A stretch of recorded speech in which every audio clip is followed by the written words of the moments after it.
रावलाकोट और बाघ के सुल्तान कश्मीरी के दलेरी जिनकी रिवायत और जांफरोशी जिनके खून में रची बसी थी, बड़ी बेचैनी से नजरें उठाए महाराजा की तरफ देख रहे थे। उनके लीडरों ने वाज़े तौर पर महसूस कर लिया था कि दाल में जरूर काला है और महाराजा की नीयत में फतूर आ चुका है, वरना अब तक वो रियासत के पाकिस्तान के साथ इल्हाक का ऐलान कर चुका होता। 1832 में उनके असलाफ ने आज़ादी का जो नारा बुलंद किया था और 1930 में जिस तरह बाकायदा असेंबली के क़याम की जिद्दोजहद उन्होंने की थी, उसकी बाज़गश्त अभी तक पूंछ के पहाड़ों में गूंज रही थी। इस कबीले के मुतल्लिक महाराजा को कभी कोई खुशफहमी या गलत फहमी नहीं रही थी। नौज़ायदा मुमलिकत इस्लामिया जमहूरिया पाकिस्तान से उनकी हमदर्दियां कोई ढकी छुपी बात नहीं थी। 23 और 25 अगस्त को बाघ और रावलाकोट के जलसों में वो लोग पाकिस्तान के साथ अपनी दिली हमदर्दियों का नारा मस्ताना बुलंद कर चुके थे और हमेशा की तरह अब भी वो आज़ादी के मतवालों का हरावल दस्ता बन चुके थे। उन्होंने बाघ के जलसे में पाकिस्तान का हिलाली परचम लहराकर चंद ही रोज पहले महाराजा को दिखला दिया था। डोगरा सिपाहियों की गोलियों से इस राह आज़ादी में शहादत पाने की अव्वलीन सआदत भी इन्हीं को हासिल हुई। जब इस कत्लेआम की खबर 26 अगस्त को रावलाकोट पहुंची तो आज़ादी के मतवालों के सीनों में एक अलाव दहकने लगा। 28 अगस्त को वो लोग सिद्धनोई के मकाम पर इकट्ठे हुए, जहां तमाम एहतियातें और मसलहतें बालाए ताक रख कर 29 अगस्त 1947 के रोज डोगरा अफवाज से बराह रास्त टकराने और अलम बगावत बुलंद करने का फैसला हुआ और ये खबर रातों रात सारे पूंछ में फैल गई। तय ये पाया कि पूंछ की फौजी छावनी से इस तरफ आने वाले दस्तों पर घात लगाकर ऐसी कारी जरब लगाई जाएगी कि डोगरों को 1832 और 1930 का भूला सबक याद आ जाए।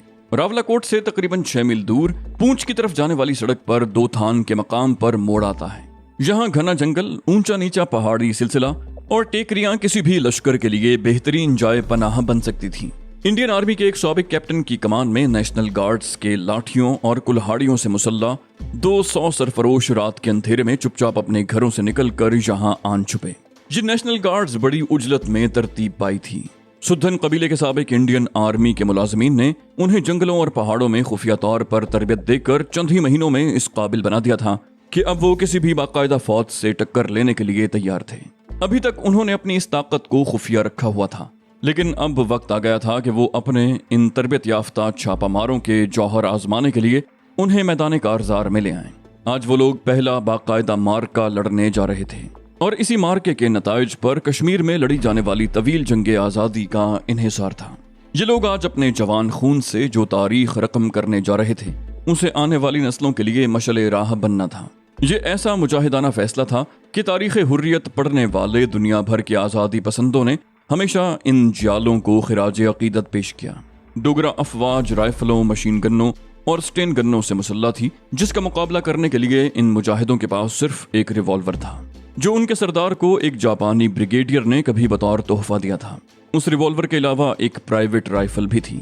बाकी सारे हुर्रियत पसंद लाठियों और कुल्हाड़ियों से मुसल्ला महाराजा की तनख्वाहदार मुसल्ला अफवाज और उनके हमदर्द मकामी गद्दारों के मुंतजर थे।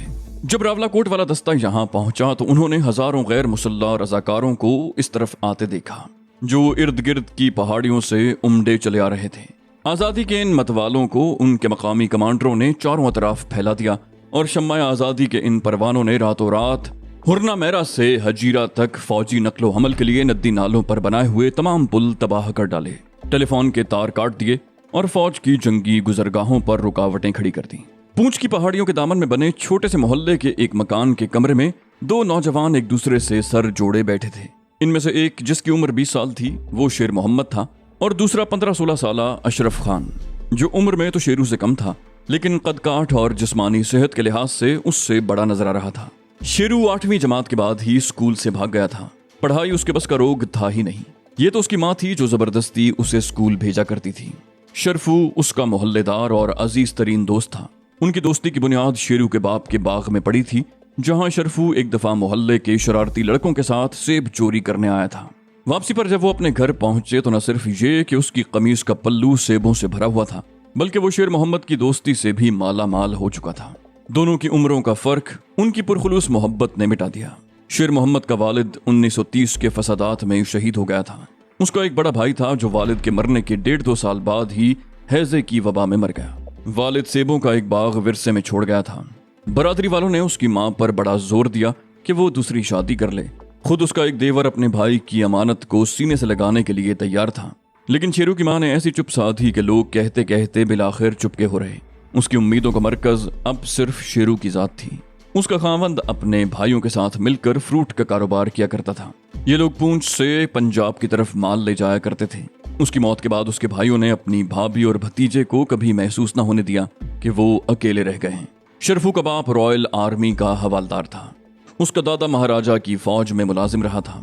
उसका खानदानी पस मंजर फौजी था। उसका बाप जुलाई 1947 में छुट्टी पर आया तो वापस न गया।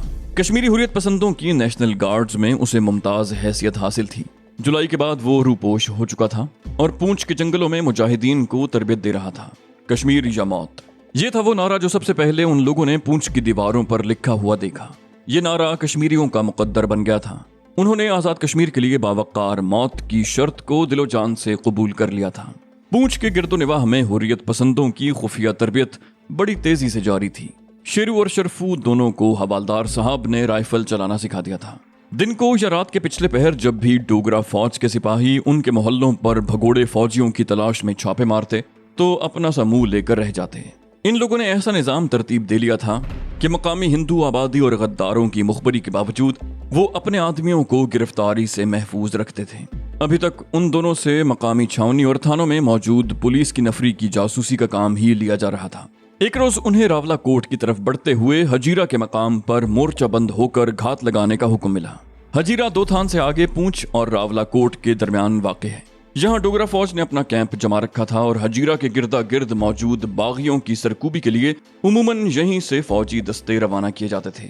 2 थान पर मोर्चाबंद नेशनल गार्ड्स के कमांडर ने, जो उस इलाके में दूर दूर तक फैले हुए मुजाहिदीन की कमान कर रहे थे, हुसैन खान को यह मिशन देकर रवाना किया था कि वो पूंछ की तरफ से आने वाले मुजाहिदों के साथ मिलकर हजीरा के डोगरा कैंप को घेरे में ले रखें और जब डोगरे घात में आए तो वो उन्हें तबाह कर दें। रात का दूसरा पहर था जब हुसैन खान अपने 3 जांबाजों के साथ शहर के बाहर वाली पहाड़ी पर खड़ा 2 थान की तरफ से किसी नए पैगाम का मुंतजिर था। तभी एक मुजाहिद भागता हुआ उनकी तरफ आया। बोला, पूंछ वाली सड़क की तरफ से 2 नौजवानों के चोरी छुपे इस तरफ बढ़ने की इत्तला मिली है। हुसैन खान सोच में पड़ गया। उसने सोचा, पूंछ से जिन मुजाहिदों को आना था वो तो कभी क्या चुके, ये दोनों कौन हो सकते हैं। जब कुछ समझ में ना आया तो उसने जवाब तलब नजरों से अपने साथियों की तरफ देखा। एक साथी ने लबकुशाई की, डोगरों के जासूस।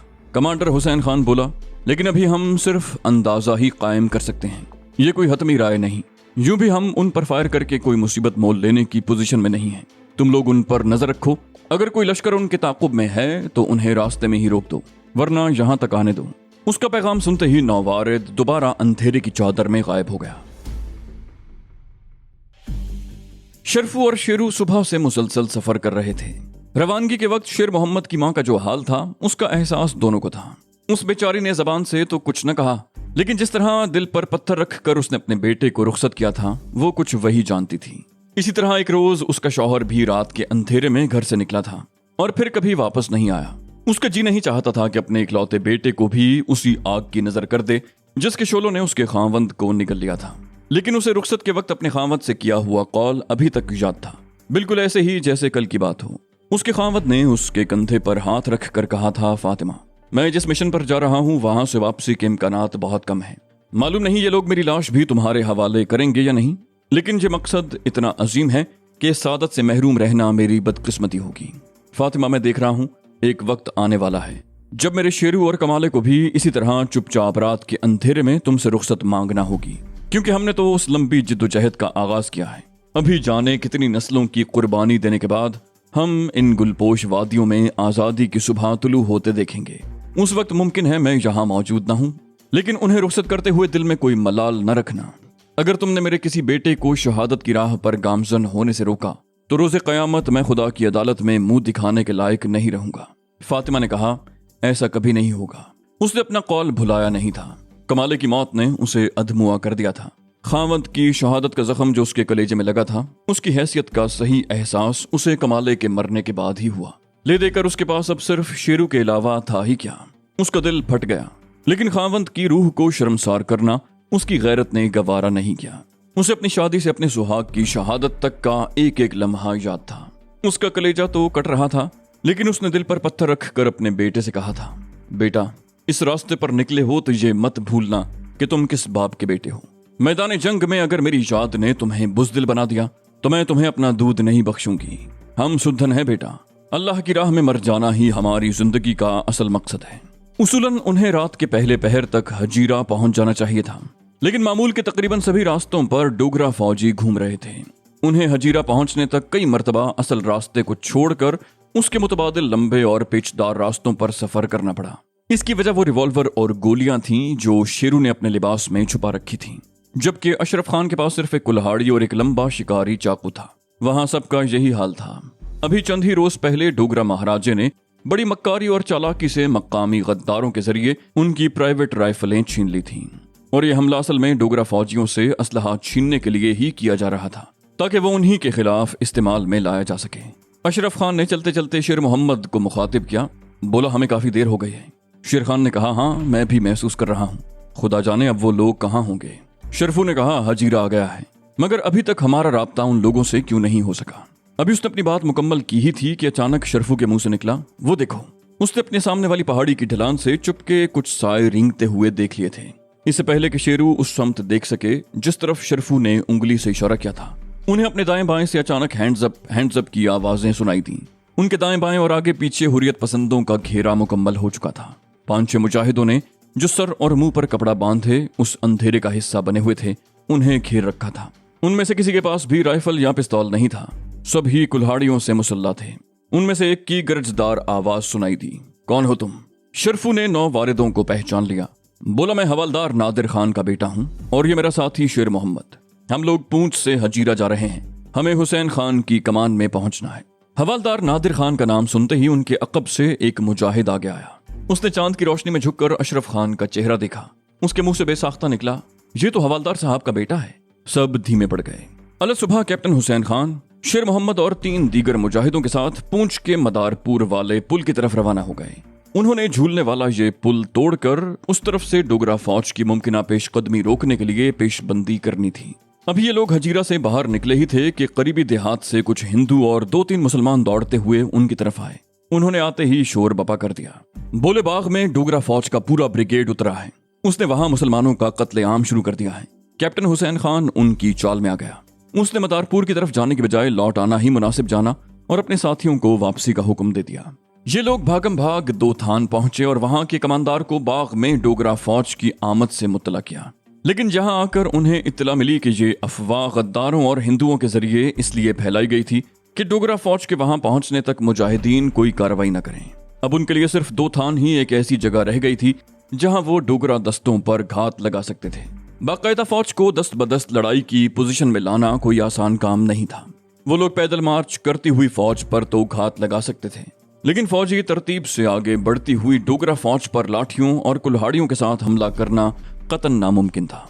30 अगस्त 1947 के तारीखी लम्हात डोगरा फौज की एक कंपनी हजीरा से रावलाकोट की तरफ बढ़ रही थी और इसी तरह की एक दूसरी कंपनी के बाग से रावलाकोट की तरफ बढ़ने की इत्तलात मिली और इन दोनों कंपनियों का मिलाप रावलाकोट पर होना था, जहां कश्मीरी मुजाहिदीन जज्बे जिहाद से सरशार हाथों में कुल्हाड़ियां और लाठियां पकड़े आजादी कश्मीर के नारे बुलंद कर रहे थे और उनके गिरदा गिर्द फैली पहाड़ियां पिछली 1.5 सदी से उनके सरबफलक इरादों और कोहशिकन वलवलों की गवाही देती आ रही थी।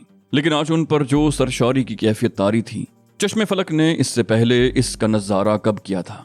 दिन के तकरीबन 4 बजे का अमल था जब उन लोगों को डोगरा फौज की पलटन उस तरफ आती दिखाई दी। लेकिन तवक्कुआत के बिल्कुल बरक्स वो लोग मार्च करते हुए नहीं बल्कि जंगी हालत में फॉर्मेशन बनाकर आगे बढ़ रहे थे।